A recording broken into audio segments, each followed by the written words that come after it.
You guys know what time it is? That's right, it's spider movie time. In this series, I've set off on a quest to find out if spider movies are actually garbage, like I've thought throughout most of my life, or if they can actually be good. Last episode, we looked at arachnophobia. This time, Sting is up on the chopping block. As before, I'm going to start with a quick summary of the film. Full spoilers incoming. This will help put us on the same page in case some people haven't seen it in a while. After the summary, I'm going to break down the spider parts and see what kind of points we can add or subtract. Remember, I want spiders to be represented fairly and accurately, but I do understand that science fiction needs to bend the truth to stay entertaining. I'm going to try to be as fair as possible. So with that out of the way, let's check out Sting.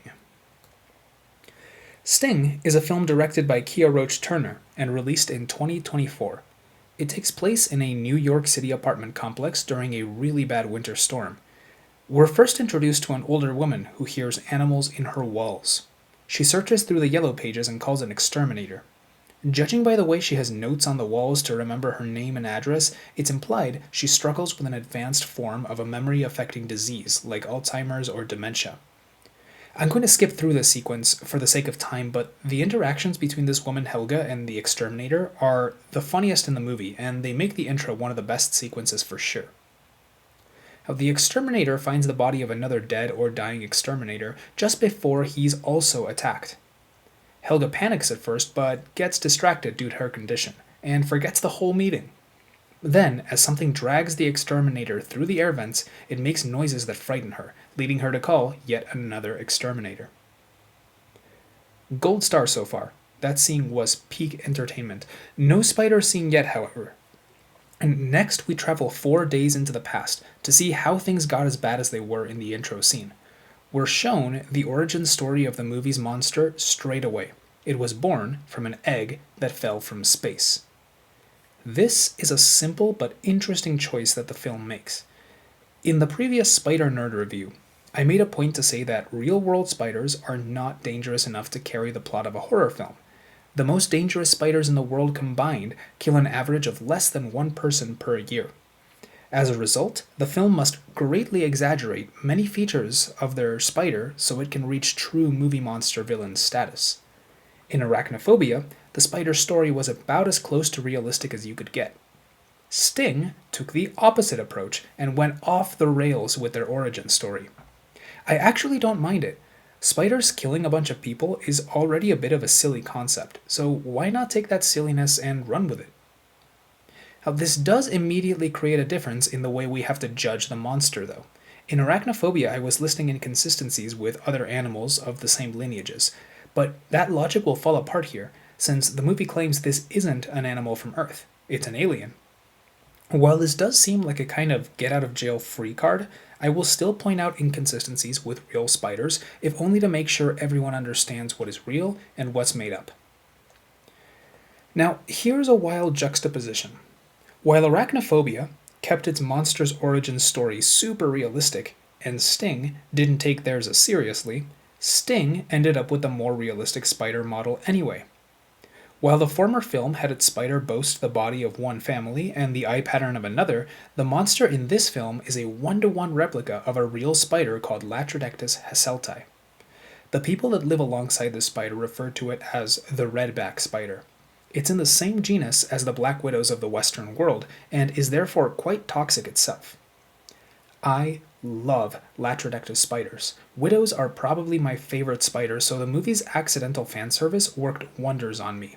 However, I must say, it's weird that after going out of its way to show you the monster is not an animal and does not have to abide by the rules of this planet, after showing you that this creature has no reason to look like spiders you would find on Earth, it then hatches out of its egg looking exactly like a spider you would find on Earth. I find this so weird and counterintuitive. It would make sense if the life form took the shape of the first living being it found, like in John Carpenter's The Thing, but nope, it just casually hatches out of the egg as Latrodectus hasselti. Yeah, alright, I guess we're running with it.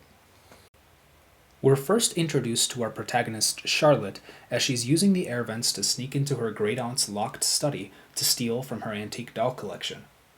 This is where she finds the spider and takes it back in a matchbox.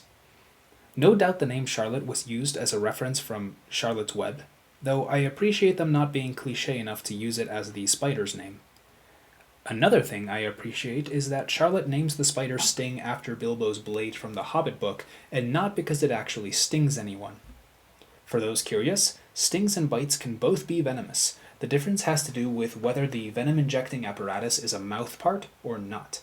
The monster named Shelob from The Lord of the Rings is based on a spider and has a stinger, but no real-world spider does.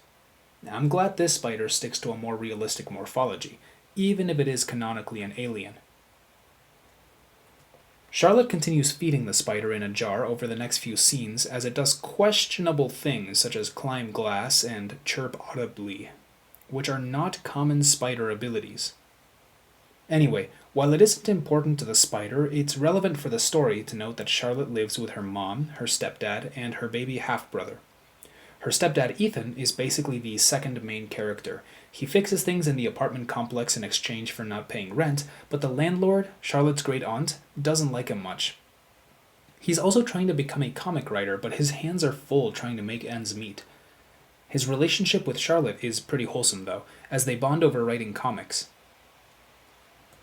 Anyway, Sting develops a Jurassic Park velociraptor-like ability to open the jar, and she sneaks out into the air vent at night.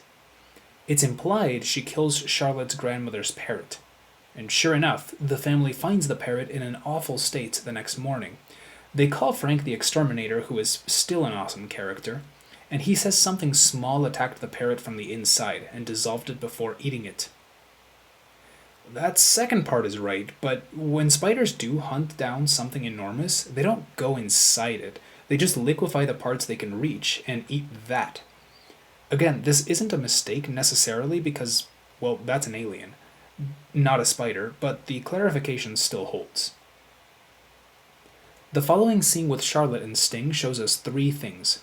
First, we learn that Sting can copy sounds from Charlotte's phone.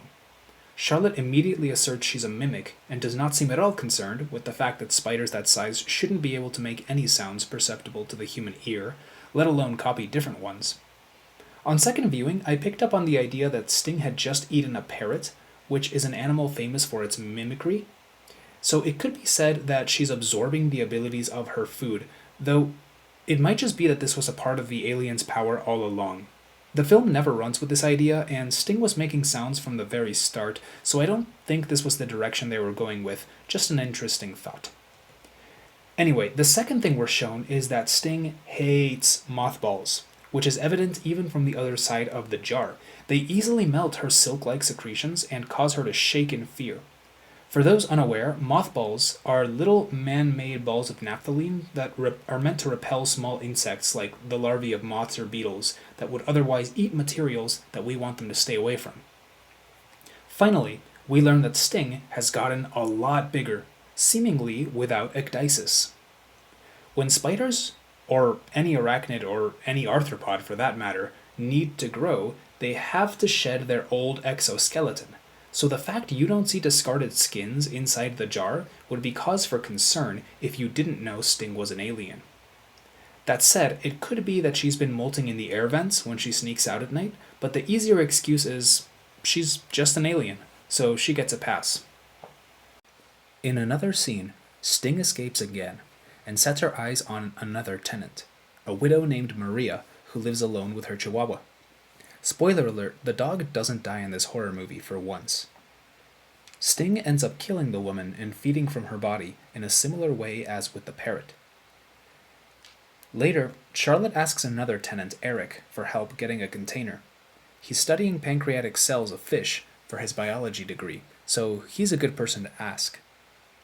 When told about Sting, Eric tells Charlotte that spiders can't grow as fast as she claims, and don't have vocal cords to make sounds. Then he offers a tank for free, but says he needs to take the spider for a bit, because the process is delicate.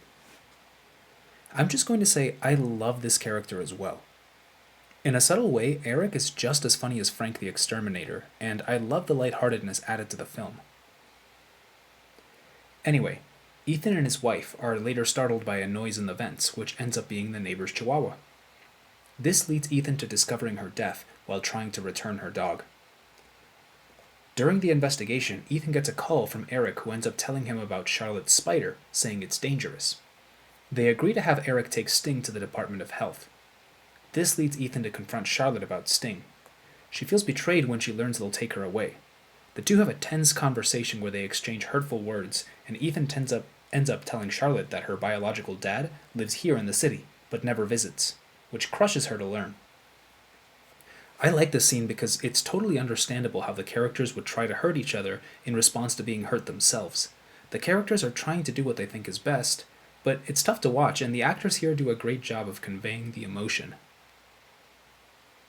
Anyway, we find out Eric didn't take Sting to the Department of Health like he stated.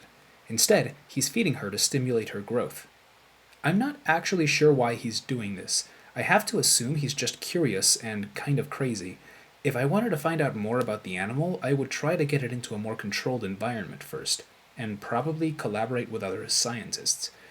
Eventually, Sting grows just as big as the container she's in and breaks out of the glass while Eric is sleeping. Meanwhile, Ethan is getting bad news after bad news. His partner and stepdaughter are angry with him, the comic company cuts him because his pages aren't coming fast enough, and the landlord Gunther says he can't work there anymore. The poor guy's life is falling apart.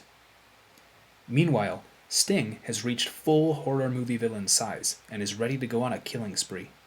She lures Gunther into an air vent by pretending to be her cat, then approaches her while her flashlight stops working.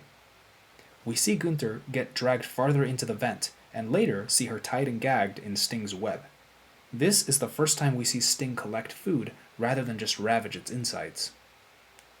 Next, we see Charlotte's more direct family members get targeted.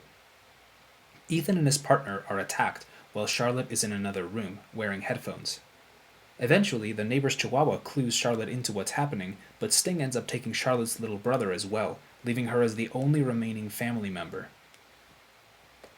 Charlotte decides to go on a rescue mission and cleverly liquefies mothballs and adds the solution into a water gun, to which she attaches a flashlight as well. She ventures into the air vents to retrieve her family, though from her perspective she's only ever seen Sting kill and eat her food immediately, so there should be a strong possibility no one is alive anymore. But anyway, she quickly finds the remains of Gunther's cat, which tests her will, but does not deter her. Ethan finds out he's bound right next to Gunther in the vents. Neither of them can move or speak, but it shows that Sting is storing them for later, as she's attacked more people since them, and they're still alive. Charlotte finds her way into Eric's apartment through the vents, and finds the smashed remains of the tank she was being housed in. Eric is also tied up and dying on the ceiling. Next, Charlotte ends up in her grandmother Helga's apartment. It seems that Helga has already come in contact with Sting, but Sting ran from her because the material of her vest is similar to that of the mothballs. Charlotte tells Helga not to take it off and douses herself in mothball juice before heading out to confront Sting. She ends up finding Ethan in the vents and frees him of the web. We're also shown the events that happened in the introduction when Helga lets Frank the Exterminator into the building. Sting imitates baby Liam, but Charlotte spots her right on time, and she and Ethan tumble through the vent and end up in the building basement. Sting slowly moves to attack Charlotte, but Ethan fends her off with the third bottle of mothball water. Frank also falls down the chute, as he didn't actually die in the scene from the intro. He's having none of it, and tries to leave, but the doors are locked. Sting presses the attack, but Frank starts shooting with what looks like a nail gun. This ends up triggering the fire system and spraying water on everyone, washing away the mothball's protection and getting Frank killed. Ethan and Charlotte hide in the garbage compactor, where it turns out Sting was keeping Heather and Liam. They use the last of the mothball water bottles to free them and try to trick Sting into getting smashed by the compactor. Unfortunately, it has a piece disconnected from the outside. Ethan manages to plug it in, but gets electrocuted in the process. This allows Charlotte to crush Sting and finally kill her. Heather performs CPR on Ethan, and Charlotte whispers the line from her book when her character brings her dad back to life. Ethan comes back to life, and the family embraces before we're shown one final scene of an egg hatching in the basement. Okay, cool. This is what I was picturing when I thought of giant spider movies. The spider was huge, way bigger than spiders in the real world have ever been known to grow. I would almost say the film had a playfulness to it as well, where it didn't fully take itself seriously, and personally I think that's the right move for a spider horror film in the 21st century. It's so hard to be serious with such a ridiculous topic that you're better off laughing along with the audience rather than having them laugh at you. And this was handled really well by the opening scene that really set the tone. Though, while we're on the subject of tone, I do want to say that the film was really fun and silly in some scenes, and really serious and emotional in others. And while I feel both sides were done well, I don't think they necessarily gelled together super seamlessly compared to other films I can think of. I mean, there were a few times when I felt we went from an emotional moment to a silly one or vice versa, and the transition didn't fully work for me. Oh well, it wasn't a perfect film, but I still enjoyed the watch, and I'm not known for being a movie critic, so let's get back to the spiders. Let's start off with the origin story. I already touched on this briefly. Having the monster be an alien is in some ways a smart move, but we're given no reason as to why it would look exactly like a spider, or exactly like an exact spider species here on Earth for that matter. I guess, stylistically, the writers wanted to lean on the fear caused by various degrees of arachnophobia by staying close to real spiders, but also be free from criticism by making the spider an alien. It's a shame because this is one origin story where it makes total sense to just make up what the spider looks like. It's a small nitpick, but I'm sure we're going to keep running into the exact opposite problem many times as we continue this series. Anyway, usually I head to the spider's abilities and behaviors next. Given it's based off a Theridiid cobweb spider, I would assume the spider would be intimately connected to its web, and it kind of is, so that's good. You may think I wouldn't care, since the spider is an alien, not a real redback, but the size and shape of a spider often give away what kind of lifestyle they live. For web spinners like orb weavers and cobweb spiders, the opisthossoma is often way bigger than the prosoma, especially in females. This weight dispersal would be extremely inefficient for a spider that walks long distances, but less so for a spider that just chills in a web all the time.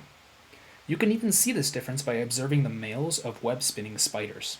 They often have to travel to find the females, so their bodies are more proportional to accommodate for this change of lifestyle. Sting's webs seemed to be made from a material other than silk, which I liked. It was more of a slime. One thing that was consistent with real silk is how the spider wrapped its prey in it. A notable difference was the lack of extending silk in the spider's territory. The glass jar was already a bad enclosure for a redback spider, since they really struggle to climb glass unless it's dirty or scratched. Ideally, there would have been a stick or something in there, which a real spider would have webbed up, because their web is an extension of their senses. Even though sting chilling right under the lid to avoid the light is typical behavior for cobweb spiders, in reality, a real redback spider would have just been stuck at the bottom, unable to climb. Another thing we would have seen if Sting had been a real spider upscaled in size is a massive web that stretched across her territory. The entirety of the vent system would have been full of webs, and thus would have alerted her whenever anything entered them. This was pretty different from what we saw the monster doing in the movie. Sting was shown luring in its prey multiple times using sound mimicry. Luring prey is definitely a strategy that real spiders will use if they're able to evolve the behavior, it just usually doesn't involve sound. As for how the creature actually attacked, there was a lot of contrast to real world spiders again. Sting seemed to have mandibles, which were only clearly shown in some scenes. How real spiders don't have chewing mouthparts. They actually have to digest their prey from outside their body by ejecting digestive fluids onto it, then drinking the liquefied meal. This makes spiders really slow at eating, compared to carnivorous insects that do have chewing mouthparts. Well, it seems that Sting is able to use those mandibles to grab its prey and pull it. We're shown her ability to pull people off screen, so I'm assuming she's using her mouthparts, but she could also be using her front legs, or even her version of Silk, as she's seen hunting a cockroach like that near the beginning of the story. She also does have chelicerae, or spider fangs, above her jaws, but I have to assume that's not what's causing wounds like these, since the puncturing would cause deep wounds rather than long ones. and the spider would probably be immediately envenomating with them. Well, that raises an interesting question. How venomous is Sting, if she's venomous at all? Venom was the most terrifying part of the spider from the previous film in this series, but let's see if that's mirrored in this one. The spider's victims, in order, are the cockroaches in the apartment, Helga's parrot, the widow Maria, Eric's rat, and presumably other animals, Eric himself, Gunter's cat, Gunter, the Bug Brothers, Heather and Ethan, baby Liam, Bonnie the Chihuahua, and Frank the Exterminator. Only about half of these characters actually die, but they're all targeted by the spider, so their scenes contain relevant information about her hunting pattern. The first part of the cockroach feeding is actually accurate. Charlotte drops the roach in, the roach runs around, and Sting assumes a defensive position without attacking the roach. This is almost surely what would happen with a real cobweb spider. Spiders feel something close to fear, and will prioritize their own safety first. It's entirely possible that a web builder like Sting would never even attack the cockroach without the safety of her web. Now, Sting eventually does, which is fine because she's not a real spider. It happens off camera, but they both go to the top of the jar, where the roach is almost instantly wrapped up and stuck to the lid. With the hindsight of having finished the film, I'm guessing that Sting shot her dragline up to the lid and climbed it. Real spiders don't shoot their draglines with precision like that. It's likely that a real spider would have just been unable to make any webbing at all in the jar. Restricting the web to the top of the lid was accurate, but how Sting got to the top of the lid was not. She doesn't leave the top of the jar for the next feeding, she just lassos the roach and brings it up. This isn't an ability that cobweb spiders possess. Though it bears resemblance to the hunting strategy of orb weavers called bolus spiders.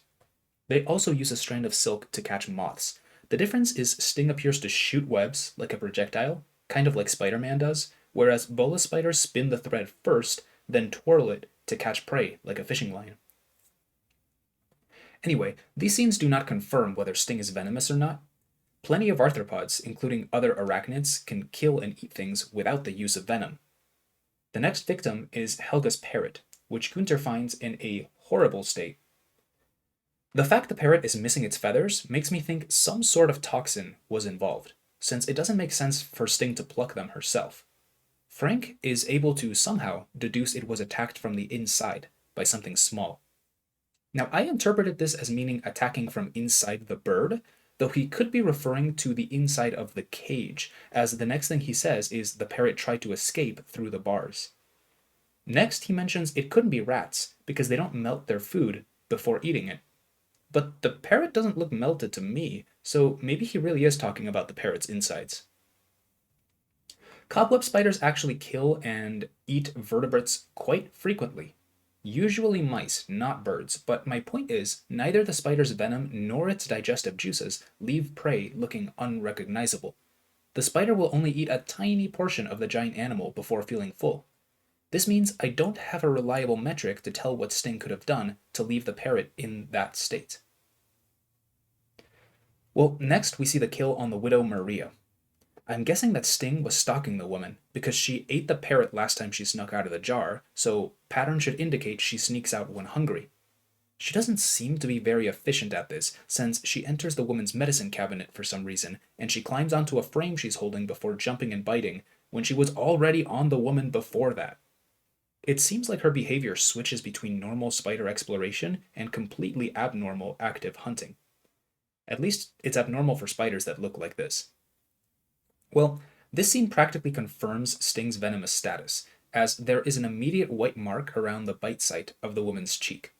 And she's seen vomiting and practically losing consciousness within a minute. This causes her to stumble and hit her head on the bathtub. Then, she looks at the spider while being unable to move. This could be from the incredibly hard hit she just took, but it's more likely a neurotoxin. The most gruesome clip in the movie then ensues, showing Sting making her way inside the woman's mouth and attacking from the inside, like how Frank had described the attack on the bird.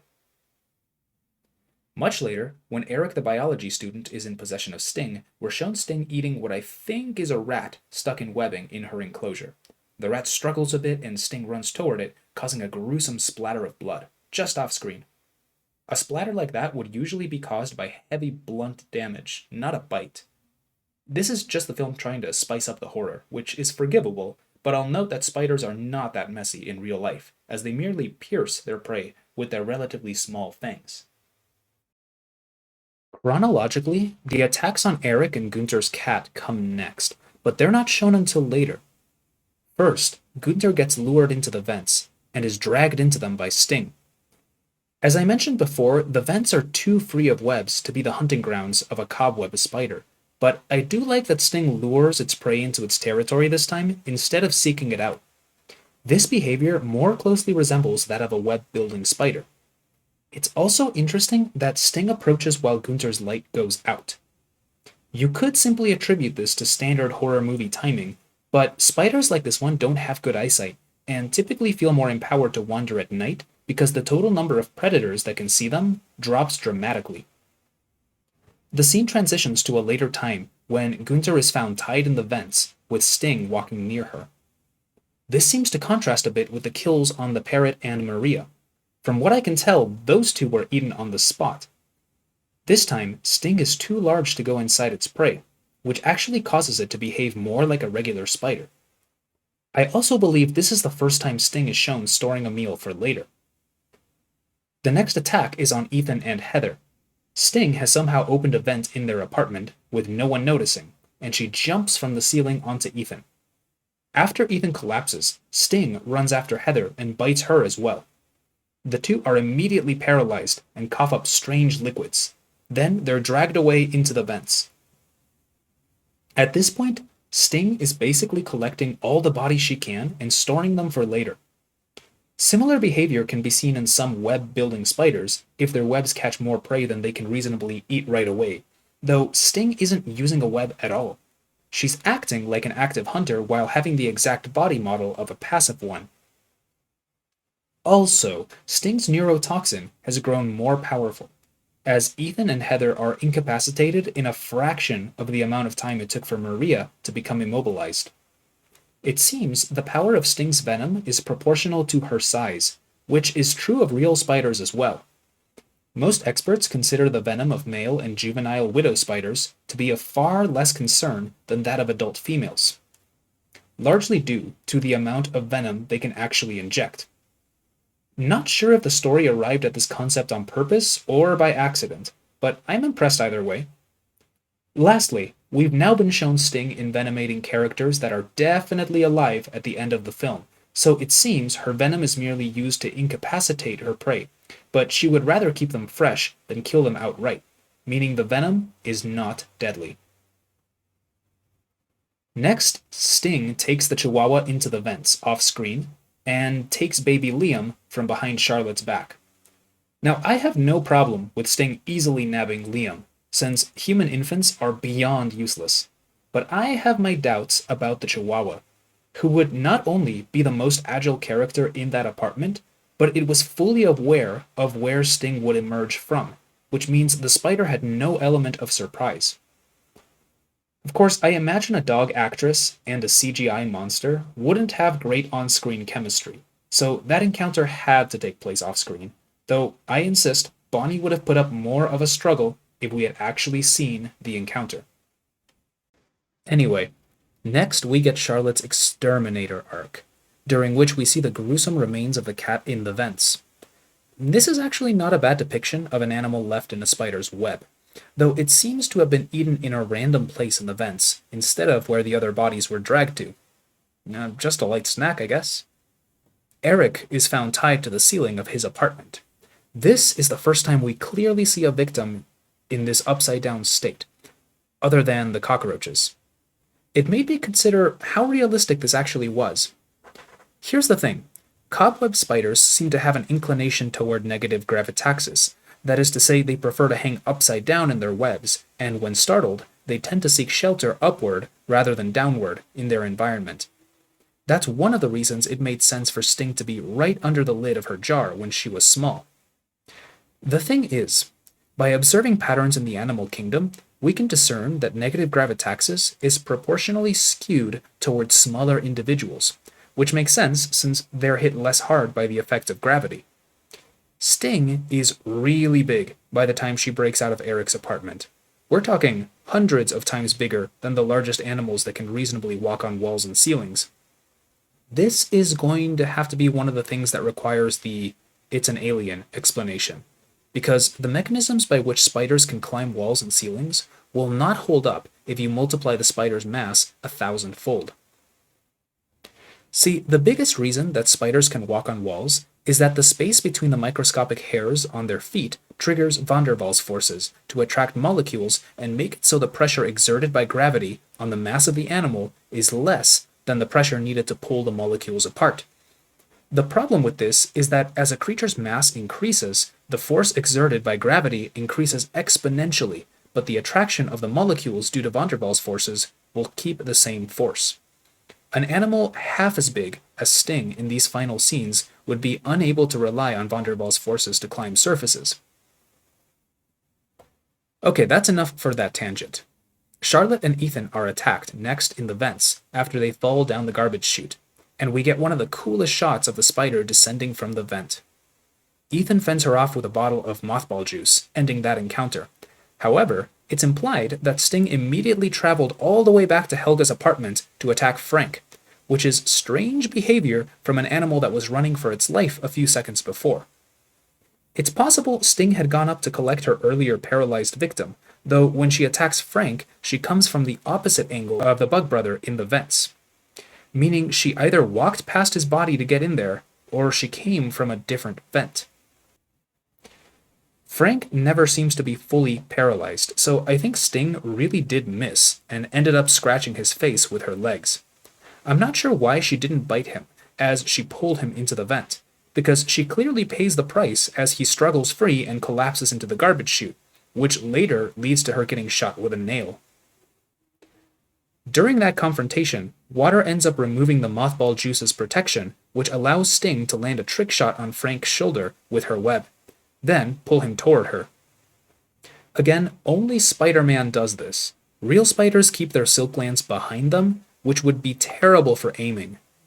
Anyway, he's pulled slightly into the vent, and Sting obliterates his skull just outside the view of the camera, leading to a splatter of blood. Okay, the implication seems to be Frank made Sting very mad, so she killed him rather than storing him for later. This was done by using her mandibles instead of her venomous chelicerae. I will reiterate, real spiders only have one of these two mouthparts. It seems that when Sting envenomates, she does this in an identical way to real spiders, but when she kills, she crushes with incredible force with the mouthparts real spiders don't possess. This kill reminded me of the kill on Eric's rat from earlier.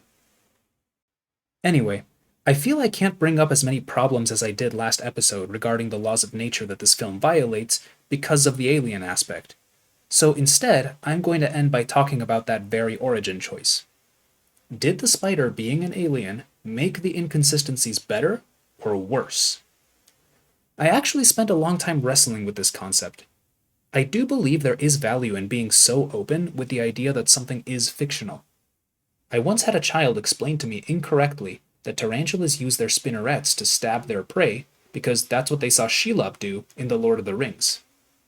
I can't blame the kid for using his observation skills when it simply wasn't made clear enough that Shelob wasn't a real spider. Tolkien never calls Shelob a spider in his books because she's just a monster that's based off of a spider. But that goes to show there is real harm in not stating such things outright. Now, the film can't make it clear which of the abilities are real spider abilities and which are made up, so the less a viewer knows about spiders, the more wrong information they could accidentally absorb. Although, that problem can never fully be done away with. Overall, I do think that transparency of fiction helps in the long run, especially since real-world spiders really aren't threatening enough to be taken seriously as horror movie villains. Here are my final thoughts. Sting was a movie that succeeded by having a clear understanding of what it was and what it wasn't, leading to it poking fun at itself at times instead of having the audience do it. This led to really solid comedic scenes. It also had solid acting, and the villain was adequately imposing without seeming too sentient. Out of the two films I've reviewed so far, Arachnophobia would be the one I'd prefer to rewatch, but Sting still held its own against a classic. I do believe most people can finish this film without feeling like they wasted their time, and that is a good accomplishment for a movie with as silly of a theme as a killer spider. Anyway, that's going to do it for the second episode of Spider Nerd Reviews. I'm going to try and do a better job at keeping up with video production in 2026, so ideally, you'll be hearing from me shortly. Until then, you've been watching Arachnorion. This is Daniel Orion, signing off.